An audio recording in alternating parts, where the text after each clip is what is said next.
Sir मेरा पहला सवाल आपसे सवाल नहीं, आप पे इल्जाम है। वो बैरिस्टर थे जी। और उन्होंने कई बार बोला कि हर घर में एक वकील होना चाहिए। उनकी बहुत सारे स्पीचेस है। ये मुझे लगता है कि मुमरा में आकर मेरे से एक बहुत बड़ा ब्लेंडर हो गया। पॉलिटिशियन विद अ विजन या पॉलिटिशियन विद अ पावर, ऐसा कुछ नहीं है यहाँ पर। भेड़ चाल है। हाँ, भेड़ चाल है। इंडिया में एजुकेशन इस वक्त बहुत महंगा है। बेसिक स्कूलिंग भी 40-50 हज़ार रुपये लेती है, तो एजुकेशन सबके लिए एक्सेसिबल कैसे हो सकता है फिर? तो इंडिया अभी एक अनडिक्लेयर्ड अथॉरिटेरियन गवर्नमेंट की तरफ जा रहा है। दैट्स ओके कि ऑन पेपर हम लोग डेमोक्रेटिक है। समाज सेवा कितना ज़रूरी है मुमरा के लिए? इस्लाम में तो फर्ज कर दिया गया भाई। अभी आप देख लीजिए कि एक इंसान जिसने कोई बहुत बड़ा गुंडे वाला गाना हो उसके ऊपर बना दिया हो, बाइक पर फास्ट चल रहा हो या सिगरेट ऐसे कुछ पी रहा हो, एसआईआर ये एक लाइट वर्जन है एनपीआर और एनआरसी का। हेलो दोस्तों, स्वागत है आपका इन डेप्थ विद जैद में। आज हमारे साथ मुमरा की एक ऐसी पर्सनालिटी है जो एडवोकेट भी हैं, टीचर भी हैं और पिछले बहुत सालों से सोशल वर्क में, डेवलपमेंट में मुमरा के उनका बहुत बड़ा योगदान है। आज हमारे साथ इन डेप्थ विद जैद में है एडवोकेट हसन मुलानी सर। आइए जानते हैं उनकी ज़िंदगी के बारे में और मुमरा के बारे में उनका ओपिनियन। हसन सर, स्वागत है हमारे पॉडकास्ट में आपका। बहुत बहुत शुक्रिया। सर मेरा पहला सवाल आपसे सवाल नहीं, आप पे इल्ज़ाम है कि आप जो हैं पॉलिटिशियन भी बनोगे, आप एडवोकेट भी हो, आप सोशल वर्कर भी करते हो, आपका स्कूल भी है। हसन मुलानी के लिए अब और क्या बचा? जद भाई, सबसे पहले मैं बता दूं आपको कि basically I am a BM graduate. जी। मैंने बैचलर ऑफ मास मीडिया किया है और मेरा स्पेशलाइजेशन जर्नलिज्म है। जी। तो मैंने मेरे करियर की शुरुआत एज अ जर्नलिस्ट की थी। एक नेशनल न्यूज़ मैगजीन थी, उसमें मैं एज अ करस्पॉन्डेंट शुरू हुआ लिखना। और जब मैंने ग्रेजुएशन की मास मीडिया में तो तरह तरह के सब्जेक्ट्स थे उसमें। फोटोग्राफी था, सिनेमा था, एडवर्टाइजिंग था, पब्लिक रिलेशन, न्यूज़, ऐसी काफ़ी सारी चीज़ें थी जो इतनी दिलचस्प थी कि मुझे लगा कि मैंने मेरे लाइफ का सबसे बेस्ट डिसीजन लिया है। जी। 2-3 साल प्रिंट मीडिया में एज ए बिजनेस करस्पॉन्डेंट काम करते करते मुझे महसूस हुआ कि बहुत सारे लोग हमारी कम्युनिटी से और ऐसे लोग जो लो अर्निंग फैमिली से है, भले वो किसी भी कम्युनिटी को बिलोंग करते हैं, इन लोगों का मास मीडिया में या मीडिया इंडस्ट्री में आना बहुत ज़रूरी है। जी। मीडिया इंडस्ट्री कुछ सिलेक्टेड घर है, घराने हैं, फैमिलीज है जो इंडिया में ओन करता है। जी। जैसे Bennett Coleman times of India जो है जैन फैमिली का है। ऐसे बहुत सारे बड़े बड़े पब्लिकेशंस और न्यूज़ चैनल्स जो है सिलेक्टेड लोगों की ओनरशिप में चलते हैं। तो मुझे ऐसा लगा कि बहुत सारे मिडिल और लोअर मिडिल क्लास के लोग जो है वो इसमें जुड़ना चाहिए। मैंने ये बात मेरे टीचर से की थी, उस्ताद से की थी। उन्होंने मुझे बोला कि अगर तुझे ऐसा लगता है तो you should come into teaching. जी। और उस वक्त मैंने मेरा मास्टर्स भी कर लिया था, मास कम्युनिकेशन जर्नलिज्म। और मुझे खुद को पता नहीं चला कि कब मैं एक फुल टाइम जर्नलिज्म की तरफ से होते होते फुल टाइम टीचिंग में आ गया। मैंने मेरी teaching career under graduate college में मास मीडिया के बच्चों को पढ़ाने के लिए की। और उसमें भी 3-4 साल काम करते करते मैंने देखा कि जब तक ये टाइम आया कि मैं मुमरा के और थाने और मुंबई के लोअर इनकम के बच्चे या अच्छे बच्चे जिनमें पोटेंशियल है हमारे कम्युनिटी के, उनको मैं मास मीडिया इंडस्ट्री में पुश करूं, तब तक मीडिया इंडस्ट्री बूम हो चुकी थी। 2011-12 के बाद इलेक्ट्रॉनिक का एक अपना दबदबा शुरू हुआ था और आहिस्ते आहिस्ते ये किसी एजेंडा सेटिंग की तरफ जा रही थी। जी। बताने की जरूरत नहीं 2011, 12, 13, 14 में मीडिया ने किस तरह से एजेंडा सेट किया गवर्नमेंट के खिलाफ। लोगों के पूरे पूरे सोचने और उनके आइडियोलॉजीज को बड़े लेवल पर चेंज किया गया, जिसका इंडिया में नहीं और पूरी दुनिया में इसके बारे में क्रिटिसिज्म हो रहा है। प्रेस की जो ट्रांसपेरेंसी और अकाउंटेबिलिटी होती है वो हर साल इंडिया की जो मीडिया का है वो गिरते चला जा गिर रहा रहा है। है वो हर साल। तो बाय द टाइम ये क्राउड वहां जाए तब तक ये मीडिया इंडस्ट्री का छीछा लेदर हो चुका था। तो मुझे ऐसा लगा कि नहीं, ये नहीं हो पाएगा। और फिर उस वक्त बैरिस्टर असदुद्दीन ओवैसी जो MIM। एमपी है हैदराबाद से एमआईएम पार्टी के, जी। उनके वीडियोस काफ़ी वायरल होने लगे जब डिजिटल मीडिया व्हाट्सएप जैसे एप्लीकेशंस आ गए। And it was quite impressive, मुझे बहुत अच्छा लगा। और उनकी कुछ बातें मुझे ऐसी लगी कि हाँ, बिल्कुल सही, कि पॉलिटिक्स में आकर ही एक बड़ी तब्दीली लाई जा सकती है और जी। एजुकेटेड लोगों को पॉलिटिक्स में रहना चाहिए। ये मुझे लगता है कि मुमरा में आकर मेरे से एक बहुत बड़ा ब्लेंडर हो गया कि मुमरा में एजुकेटेड पॉलिटिशियंस और अनएजुकेटेड पॉलिटिशियन या पॉलिटिशियन विद अ विजन या पॉलिटिशियन विद अ पावर, ऐसा कुछ नहीं है यहाँ पर। भेड़ चाल है। हाँ, भेड़ चाल है, बिल्कुल, दैट्स द राइट वर्ड। भेड़ चाल है। तो मैंने अपने 3 साल पॉलिटिक्स में भी लगाए, उसी पार्टी से लगाए, और वो बैरिस्टर थे। जी।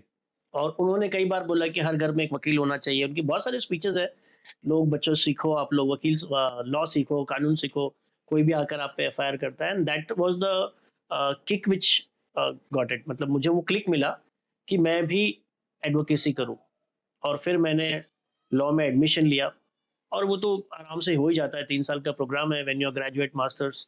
जर्नलिज्म का बैकग्राउंड था तो बहुत इजीली वो लॉ भी निकल गया। इस तरह से जर्नलिज्म कुछ साल था, फिर मैंने एज अ टीचर काम किया, पॉलिटिकल पॉलिटिकल भी रहा हूँ, 3 साल फुल टाइम पॉलिटिक्स किया। उसके बाद मुझे लगा नहीं, politics is not for me. और फिर बाद में कहीं जाकर 30-35 साल का होने के बाद आहिस्ते आहिस्ते आदमी कहीं ना कहीं मैचुरेशन की तरफ आता है। जी। तो मुझे रियलाइज हुआ कि अगर सच में कुछ अच्छा करना हो समाज में, तो तुझे पहले खुद को बदलना होगा, और फिर आहिस्ते आहिस्ते माइक्रो लेवल पर तुझे तब्दीली लानी होगी। यकसा तुम ऐसे कोई फॉर्मूले नहीं ला सकते कि पूरा मुमरा चेंज हो जाए, या पूरा थाना चेंज हो जाए, या पूरी पूरी बस्ती या इलाका चेंज हो जाए, या पूरी कम्युनिटी में वन फॉर ऑल चेंज आ जाए। और फिर स्लोली ग्रेजुअली सोशल छोटे छोटे प्रोजेक्ट्स को लेकर, इम्पैक्टफुल और सोल्यूशन बेस्ड प्रोजेक्ट्स को लेकर हमने काम शुरू किया। और अब एज अ सोशल वर्कर या सोशल में ही मैं काम करता हूँ।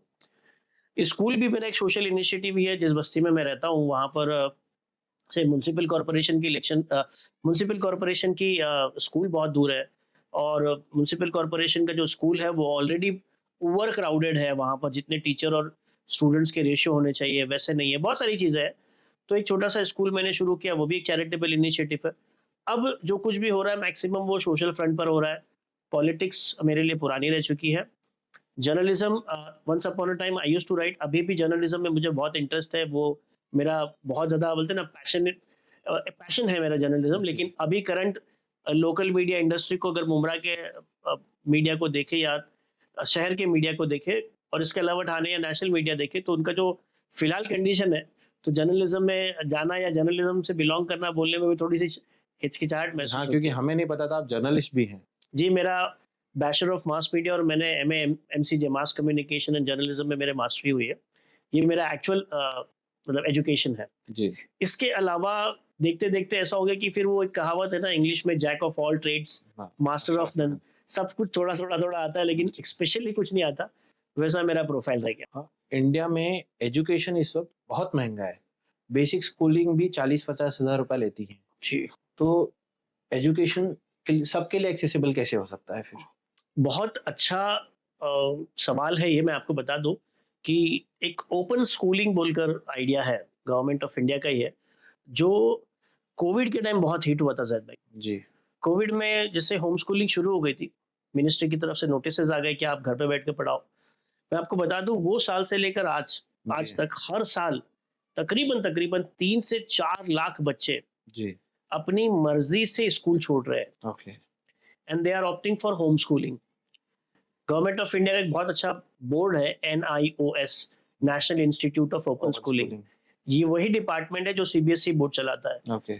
उसमें तीसरी का बच्चा भी एग्जाम देकर सेंट्रल गवर्नमेंट ऑफ इंडिया का NIOS का मार्कशीट हासिल कर सकता है। ओके। हम लोगों ने जो 3rd और 5th किए होंगे, 7th 8th किए होंगे, हमें स्कूल्स के मार्कशीट मिले होंगे। सही बात। लेकिन NIOS बोर्ड तीसरी, 5वीं, 8वीं के बच्चों को भी गवर्नमेंट की मार्कशीट्स देता है और ट्रांसफर सर्टिफिकेट्स देता है। ओके।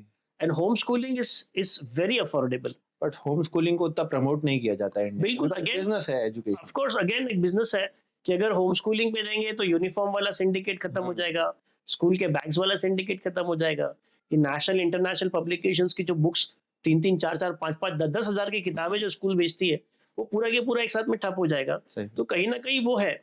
बट देखिए, ये 3-4 लाख जो बच्चे अच्छे एजुकेटेड फैमिली से, जिसके माँ बाप पढ़े लिखे हैं, माँ 12वीं 15वीं पास है या 10वीं पास है, पेरेंट ग्रेजुएट है या डॉक्टर है, या सेल्फ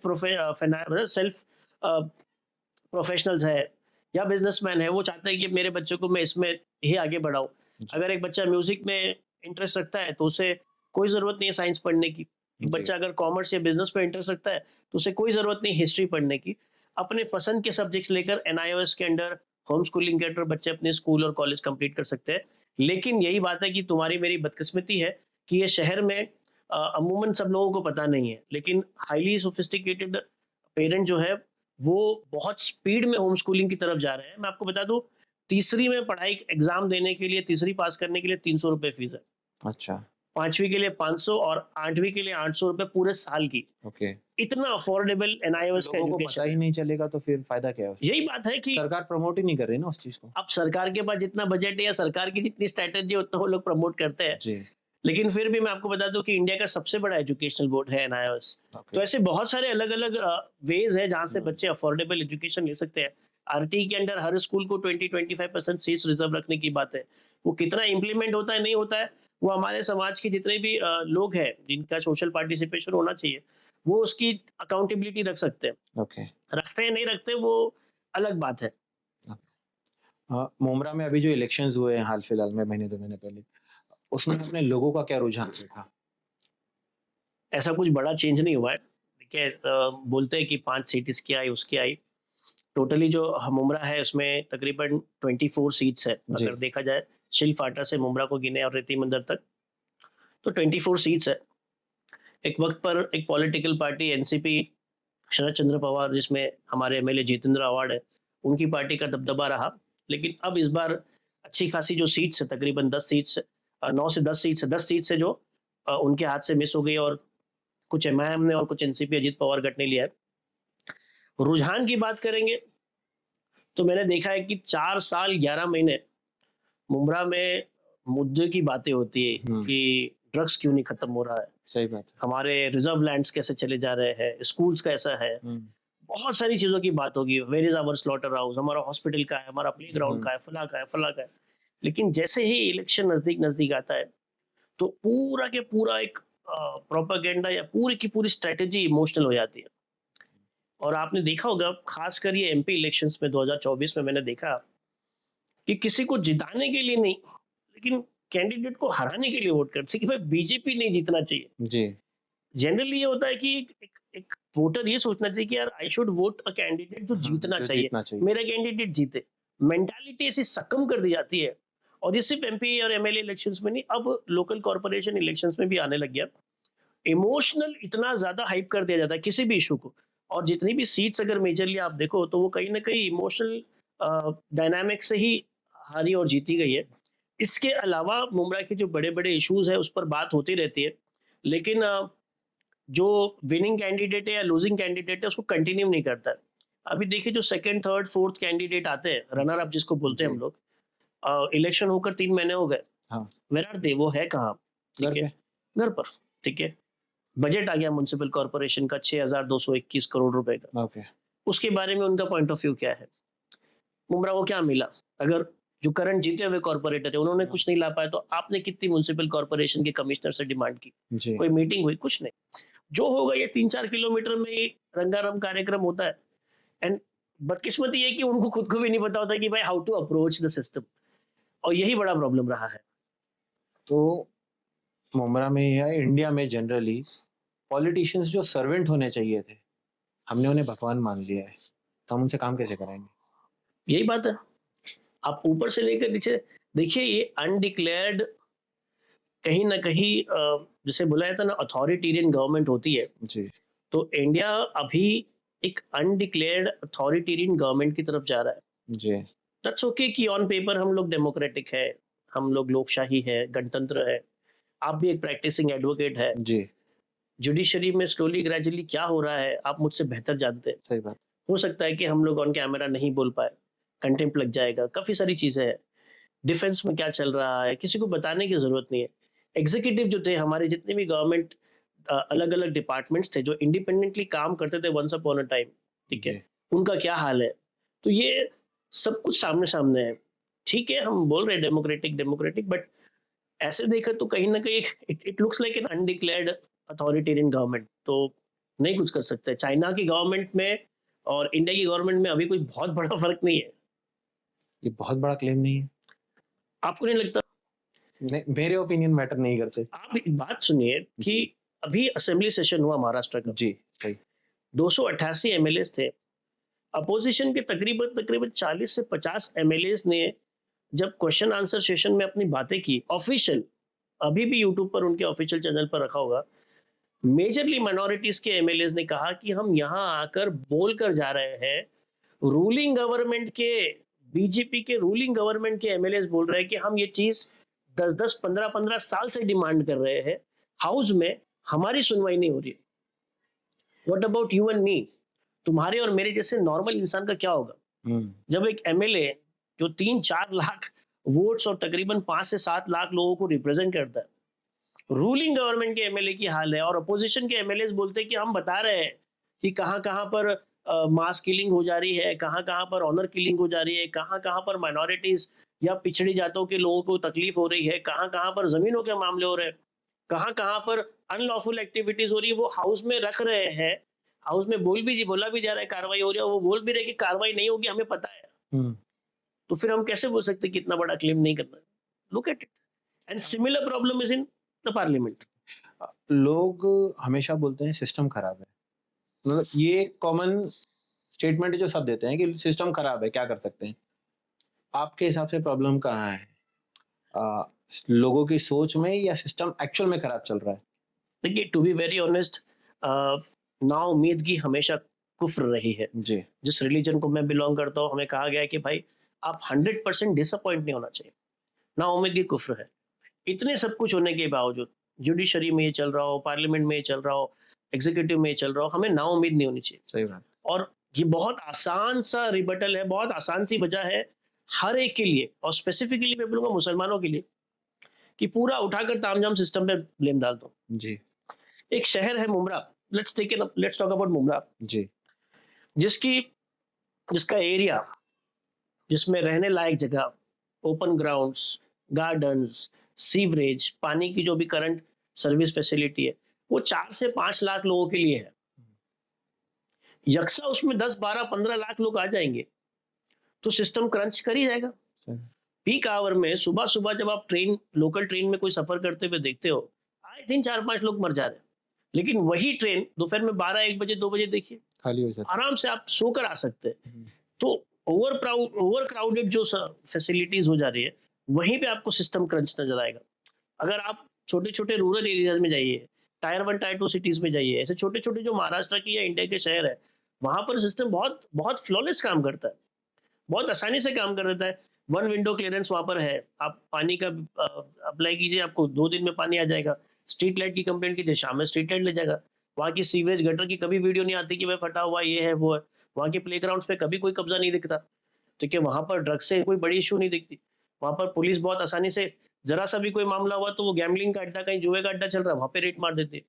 तो ये पूरा के पूरा जो प्रॉब्लम है वो हमारे पॉपुलेशन की वजह से है, जिसको लोग एग्री नहीं करेंगे कि नहीं भाई हमें तो देना पड़ेगा, आपको तो करना पड़ेगा। आज मुमरा पुलिस स्टेशन की अगर बात करें, जितने मुमरा पुलिस स्टेशन में एम्प्लॉइज हैं, हवलदार से लेकर सीनियर पुलिस इंस्पेक्टर, मुझे ऐसा पर्सनली लगता है कि एक हवलदार 4 हवलदारों का काम कर रहा होगा। ओके। एक पुलिस वाला 5 पुलिस वालों का काम कर रहा होगा। Look at the population. और मुझे बताया गया कि दीवा भी उनके हिस्से में आता है। अच्छा। पूरा दीवा और पूरा मुमरा मिलाकर मुमरा के 100, 150, 200 लोग होंगे, इतनी बड़ी पॉपुलेशन की। तो यहाँ पर जितने भी गवर्नमेंट डिपार्टमेंट के लोग काम कर रहे हैं, सिस्टम काम कर रहा है, वो मतलब ओवरबर्डन है, वो 3-3, 4-4 लोगों का काम कर रहा है। और हमारी एक मेंटालिटी रह गई कि भाई अभी के अभी काम होना चाहिए, अभी के अभी काम होना चाहिए। तो ऐसा नहीं होगा।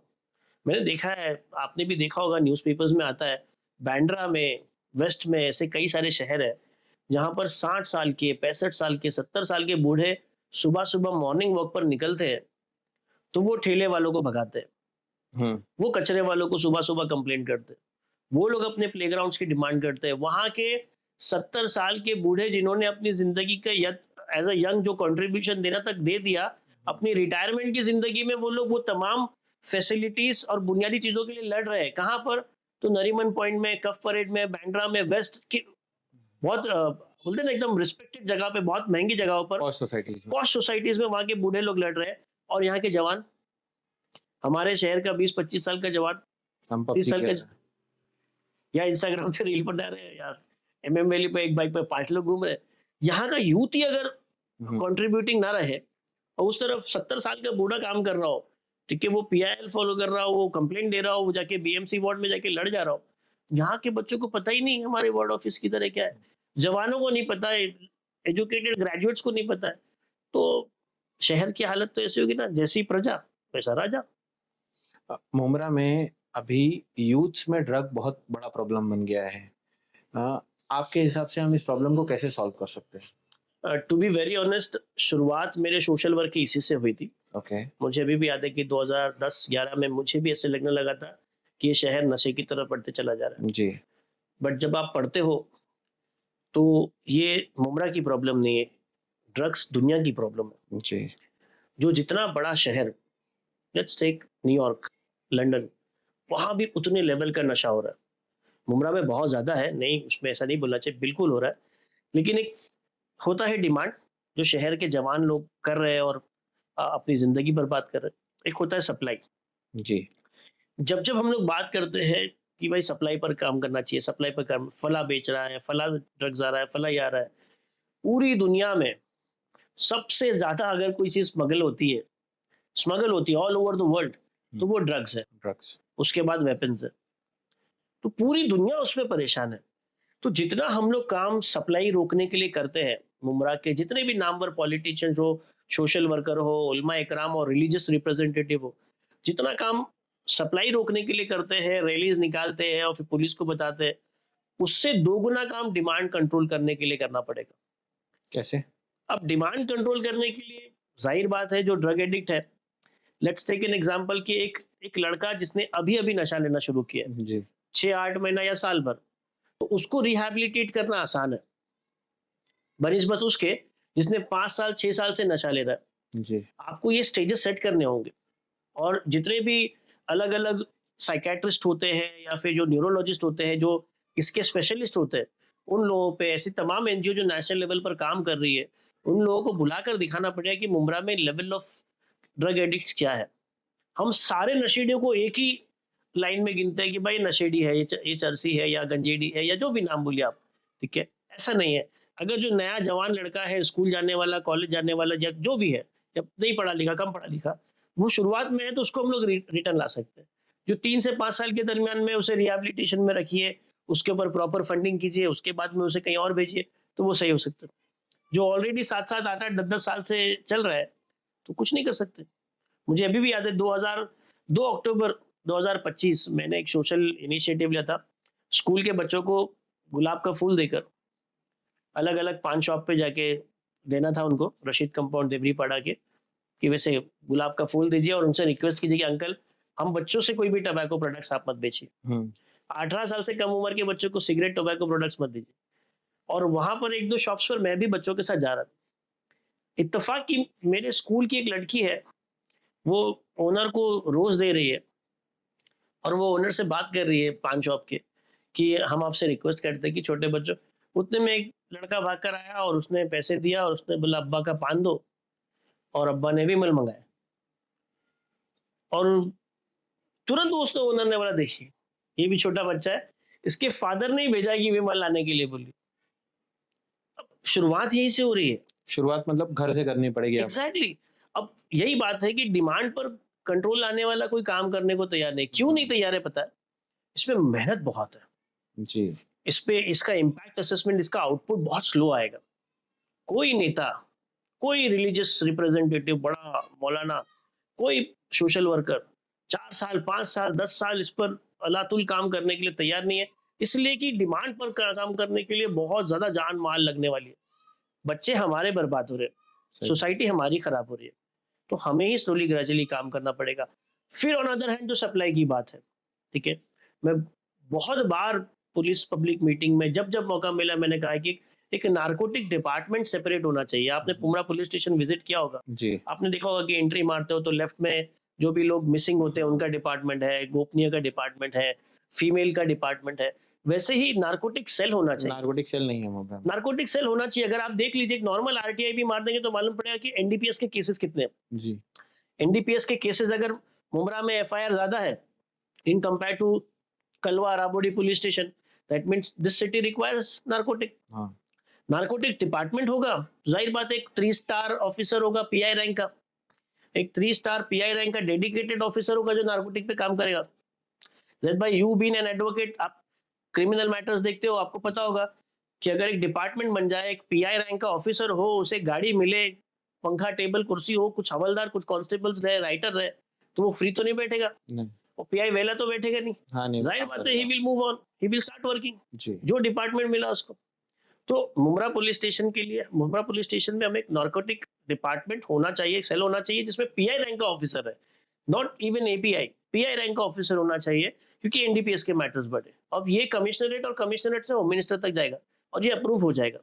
तो हम लोग सप्लाई को कंट्रोल करने के लिए तुम और मैं जाकर डंडा झंडा लेके नहीं जा सकते किसी को मारने तोड़ने, पुलिस को करना पड़ेगा। पुलिस का एक डिपार्टमेंट अगर बन जाए बड़ा सा, तो प्रॉब्लम सॉल्व होने पर आ जाएगी। ऐसे सिस्टमेटिक अप्रोच पर काम नहीं करेंगे। मैनर्स, रैलीज, चिल्ला पुकार, ऑडियो वीडियो, जैसे मैं इंटरव्यू दे रहा हूं, वैसे सिस्टमेटिक ग्रुप बनाकर काम करेंगे डिमांड प्लस सप्लाई पर, तो इंशाल्लाह प्रॉब्लम सॉल्व हो सकता है। हाँ, तो क्या Hasan Mulani the social worker आने वाले वक्त में ड्रग्स पे काम करेगा, जो आप बोल रहे हो नारकोटिक्स डिपार्टमेंट के लिए, क्या आप उसकी मांग करोगे पुलिस स्टेशन में जाके? मैंने आपको पहले ही कहा कि हर टाइम जब जब मुझे अपॉर्चुनिटी मिली है पब्लिक जी, पुलिस मीटिंग में, मेरा लास्ट अपॉर्चुनिटी था लाइक वे बैक, डीसीपी थे सचिन पाटिल सर, उन लोगों का एक मीटिंग उन्होंने रखा था किसी हॉल में, तो मैंने उनको बहुत सामने से रिक्वेस्ट किया था, तो उन्होंने अप्रिशिएट भी किया। लेकिन हर 2-3 साल में ये डीसीपी और एडिशनल कमिश्नर एसीपी बदलते रहते हैं, तो इस पे अगर सिस्टमेटिक काम करना होगा तो किसी एक हसन मुलानी से या किसी एक एक जैद जाफरी से नहीं होगा। जी, वी नीड अ टीम। जी, इसमें पॉलिटिशियंस भी हो, सोशल वर्कर भी हो, हमारे उलमा इकराम भी हो, अच्छे न्यूज़पेपर्स के और अच्छे यूट्यूब पोर्टल्स के जर्नलिस्ट भी हो, एजुकेटेड लोग, advocates, chartered accountants, practising doctors भी हो, और अगर हो सके तो रिटायर्ड म्युनिसिपल कॉर्पोरेशन या पुलिस डिपार्टमेंट में काम किए हुए लोग, एक 11-15 का अगर प्रेशर ग्रुप बने और सिस्टमेटिकली फॉलो अप किया जाए, तो with in span of 1 year हम लोग एक बड़ा सा अचीवमेंट ले सकते हैं। मुझसे अकेले से नहीं होगा, मैं करने को तैयार हूँ, लेकिन इसमें काम करके, जैसे मैंने बताया कि शुरुआत से मैंने मेरा करियर, मतलब सोशल का करियर इसी से शुरू हुआ, एंड आई फाउंड इट कि ये 1-2 लोगों का या 2-5 लोगों का काम नहीं है, कंटिन्यूअसली टैपिंग करनी पड़ेगी और बहुत अच्छे ग्रुप को करनी पड़ेगी। हमारे पॉलिटिशियंस को ये क्या ख्याल क्यों नहीं आता? हमारे पास माशाल्लाह से बहुत बड़े-बड़े पॉलिटिशियंस हैं, जो महाराष्ट्र की राजनीति में अच्छा नाम रखते हैं। उनके दिमाग में ये चीज़ क्यों नहीं आती? उनके पास कभी कोई लेकर जाता नहीं ना डिमांड, हर एक को अपनी रोटी पे ही दाल खींचनी है। जी, देखो इवन पॉलिटिशियंस, फिर वही बात है, पॉलिटिशियंस भी हम में से ही है, जी, जो कॉर्पोरेटर्स है, जो जीते हुए हैं, वो हम में से ही है। जी, ठीक है, अगर हम लोग उनको ही बोलेंगे कि नहीं आप कुछ काम के नहीं हो, ये नहीं हो, 5-5 टर्म निकाल दे रहे, 4-4 टर्म निकाल दे रहे, 10-10 हजार, 5-5 हजार वोट से जीत जा रहे, यही लोग हैं और जी, यही आवाम है, यही पब्लिक है। जी, तो कहीं ना कहीं कम्युनिटी पार्टिसिपेशन होना पड़ेगा। वो 70 साल के बूढ़े वाली स्टोरी याद रखो, जी। यहाँ के जवानों को वो करना पड़ेगा, तो ही ये सारे एक एक एक एक प्रॉब्लम जो है वो सॉर्ट आउट होते चले जाएंगे। सोशल अप्रोच किया, नॉन पॉलिटिकल भी कर सकते हैं। पॉलिटिक्स में चेंज ज़रूरी है, मुमरा का भी। पूरे इंडिया के पॉलिटिक्स में चेंज जरूरी है, मुमरा के भी। ठीक है, बहुत साहजिक है, हमारे मराठी में बोलते हैं बहुत नेचुरल है जी, कि 15 साल 20 साल 25 साल अगर किसी एक के पास शहर दे दिया जाए जी, या वार्ड दे दिया जाए या इवन एमपी जी, जो 5-10-15 साल काम करे, मुमरा ही नहीं कहीं का भी, जी, ठीक है, फिर वो मीरा रोड हो, भिवंडी हो, गोवंडी हो या कोई और मुस्लिम पॉकेट हो, औरंगाबाद, मालेगांव, अगर 5-10-15 साल 20 साल किसी एक को दे दिए, तो मेरे पास जो विजन है, लेट्स टेक एन एग्जांपल कि मैं यहाँ का रिप्रेजेंटेटिव हूँ, मैं यहाँ का वार्ड का नेता हूँ जी, और मैंने 15 साल रहा, तो मेरे दिल में जो भी था, जितना भी विजन था, मैंने 15 साल में इम्प्लीमेंट कर देना चाहिए जी, था। जी, और अगर उसके बाद मेरे पास कुछ नहीं तो आई एम विजनलेस, जी। मेरे पास कोई दूरदृष्टि नहीं है लोगों के लिए और शहर के लिए, तो मुझे चेंज करना चाहिए। चेंज करते नहीं करते ये शहर की जिम्मेदारी है। समाज सेवा कितना ज़रूरी है मुमरा के लिए? इस्लाम में तो फर्ज कर दिया गया है भाई। जी, ठीक है, कई बार हम लोगों ने सुना है, मेंबरों से सुना है कि हुकूकुल्लाह और हुकूकुल इबाद, ये 2 चीज़ों के बारे में सवाल होगा। हुकूकुल्लाह वो जो अल्लाह के लिए करते हैं, हुकूकुल इबाद वो जो अल्लाह के बंदों के लिए लोगों के करते लिए हैं। करते जस्ट इमेजिन कि कहाँ तक हमें इंडिविजुअल रिस्पॉन्सिबिलिटी दे दी गई है कि आप सोशल वर्क करो।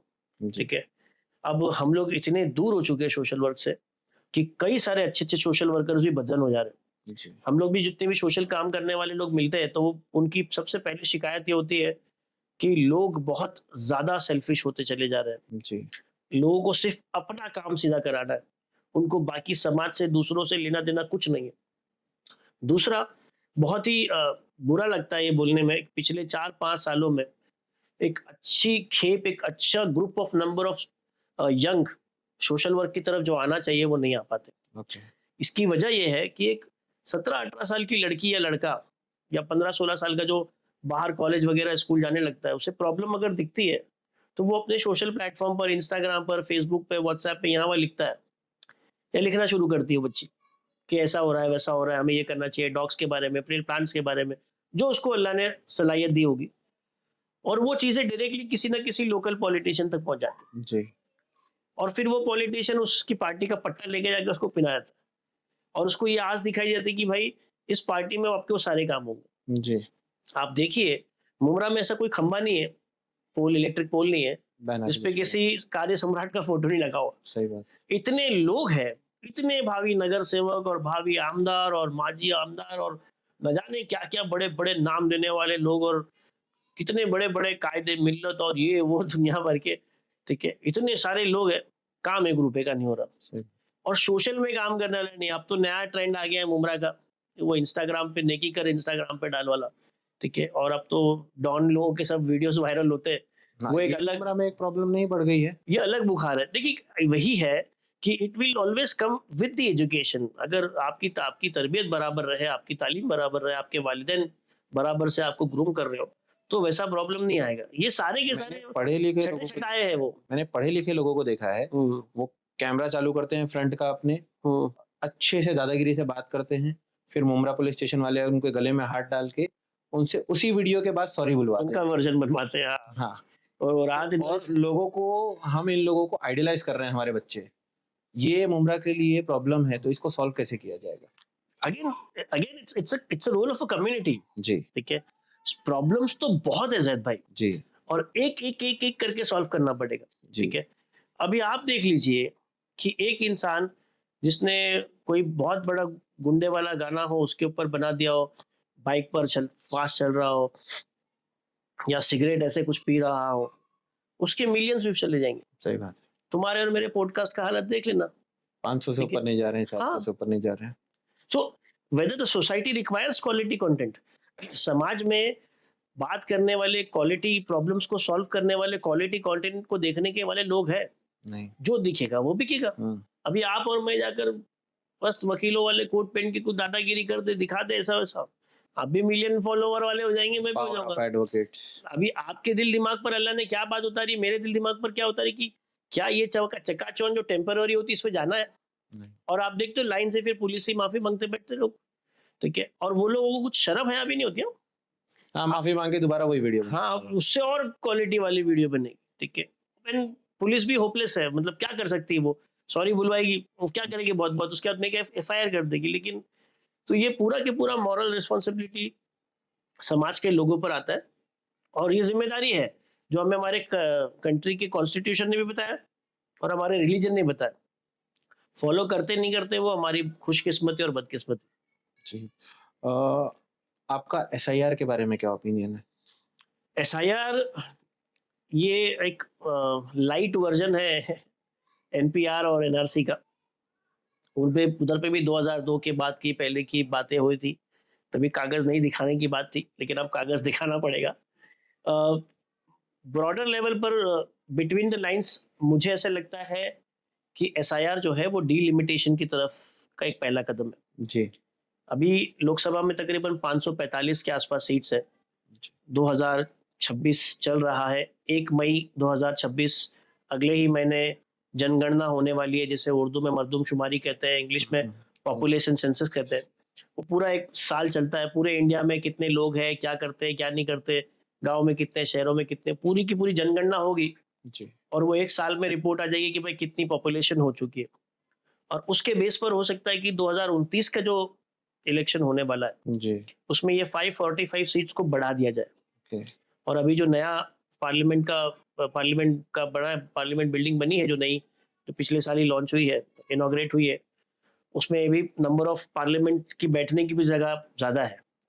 तो मुझे लगता है कहीं ना कहीं ये SIR जो है, स्पेशल इंटेंसिव रिविजन, ये 2029 में डिलिमिटेशंस पर फोकस करने के लिए है कि काफ़ी सारे ऐसे लोग हैं जिनके गाँव में और यहाँ पे भी वोट आते हैं। जी। तो या तो वो गांव का वोट रखेगा या तो यहाँ का वोट रखेगा। डुप्लीकेशंस है, एरर्स है, काफ़ी सारी चीज़ें वो डिलीट हो जाएगी। फिर एक हेल्दी नंबर मिल जाएगा कि इतने नंबर ऑफ वोटर्स है, एंड ऑन दैट बेसिस हो सकता है कि डिलिमिटेशन हो। और डिलिमिटेशन जब होगा तो ये पैन इंडिया होगा। जैसे मैं एग्जांपल दे दूं कि अभी फिलहाल 48 सीट्स है मेंबर ऑफ पार्लियामेंट की महाराष्ट्र में। जी। अगर ये बढ़ गई 48 की जगह पे 68 हो गई, 78 हो गई, 90 हो गई महाराष्ट्र में, अगर ये सीट बढ़ती है डिलिमिटेशन से, तो एक एमपी पर 6 एमएलए होते हैं। जी। तो उसी तरह से 90 एमपी है तो मल्टीप्लाई बाय 6 कर दो तो उतना एमएलए भी बढ़ जाएंगे। ओके। उस तरह से हमारे कॉर्पोरेटर के जो वार्ड्स है वो भी बढ़ जाएंगे। तो नीचे से लेकर ऊपर तक के तब्दीली लाने के लिए एक रिवीजन किया जा रहा है। मुझे ऐसा लगता है कि एसआईआर जो है 2029 के डिलिमिटेशन का फॉर्मूला नंबर 1 है। अच्छा, मतलब और फॉर्मूले आएंगे आएंगे ये स्टेप फॉर्मूला बाय नंबर 1 है तो। ये फॉर्मूला नंबर 1 है towards delimitation. Formula number 2 population census है, जनगणना है, ओके। जो 1 मई से शुरू होने वाली है। मतलब तैयार रहना चाहिए पेपर लेके। बिल्कुल तैयार रहना चाहिए। सही है। आप मुंब्रा के यूथ को एक मैसेज देना चाहें तो वो क्या होगा? मुंब्रा की यूथ को यही मैसेज है कि सोशल वर्क करना चाहिए। हालात बहुत बहुत वर्ल्ड लेवल पर, जियोपॉलिटिकल लेवल पर हालात मतलब वो एक रैपिंग मोड पर है, कहानी खत्म होने पर है। ठीक है, अगर अब कुछ कंट्रीब्यूशन कर ले तो कुछ बात बने। ठीक है, इसके पहले भी काफी सारे पॉडकास्ट में बुलाया जाता है, तो मैं उनसे यही रिक्वेस्ट करता हूँ कि यार सोशल वर्क हर पेरेंट को कंपलसरी कर देना चाहिए कि जा तू कुछ खैर के काम कर। जी। ठीक है, अगर पैसे नहीं लगा सकते तो अच्छा टाइम लगा ले। ऐसे काफी सारे एनजीओ है, काफी सारे अलग अलग सोशल ग्रुप्स है जो बहुत बेहतरीन काम करते हैं। जी। ठीक है, कुछ नहीं कर सकते तो एक लाइब्रेरी है, कितनी स्टडी रीडिंग रूम्स है, वहां जाकर बैठ के कुछ किताबें पढ़ ले, लेकिन सोशल कंट्रीब्यूशन अच्छा होना चाहिए। ये आहिस्ते आहिस्ते ही होगा। ठीक है, कोई रॉकेट साइंस नहीं है, कोई फॉर्मूला है, कोई तिलिस्मान नहीं कि हम लोग पढ़ लिया, फूक दिया और ठीक है आबरा का डाबरा हो जाए। तो यहाँ पर छोटे छोटे ग्रुप्स में, छोटे छोटे इनिशिएटिव्स के साथ में यूथ्स को चेंज करेंगे तो सिटी चेंज होगा, जो लग नहीं रहा है फिलहाल। लेकिन वही है, ना उम्मीद की कुफ्र है, उनको उम्मीद रख के करना है कंटिन्यूसली। जो काम मैं कल कर रहा था, मुझे आज भी लग रहा है कि पता नहीं इससे इम्पैक्ट होगा नहीं होगा, लेकिन मुझे करते चले जाना जब जी। तक कि अल्लाह ने मुझे रखा है। एंड आई एम हैप्पी कि मुझे अल्लाह ने इस चीज के लिए सिलेक्ट किया है, और इसको करते चले जाना है, ना उम्मीद नहीं होना। जी। आज नहीं तो कल, कल नहीं तो परसों वो चेंज आएगा इंशाल्लाह। शुक्रिया हसन भाई, हमें अपना वक्त देने के लिए और हमें इतनी सारी इन्फॉर्मेशन प्रोवाइड करने के लिए। मैं उम्मीद करता हूँ कि हमारे व्यूवर्स को आपका इंशाल्लाह। पॉडकास्ट देख के आज कुछ नया सीखने को मिला होगा। इंशाल्लाह। शुक्रिया भाई। तो दोस्तों, ये था आज का एपिसोड। मैं उम्मीद करता हूँ कि आप लोगों ने आज इस एपिसोड से बहुत कुछ सीखा होगा और आपके ज़हन पे इसका एक पॉजिटिव इम्पैक्ट पड़ेगा। Thank you.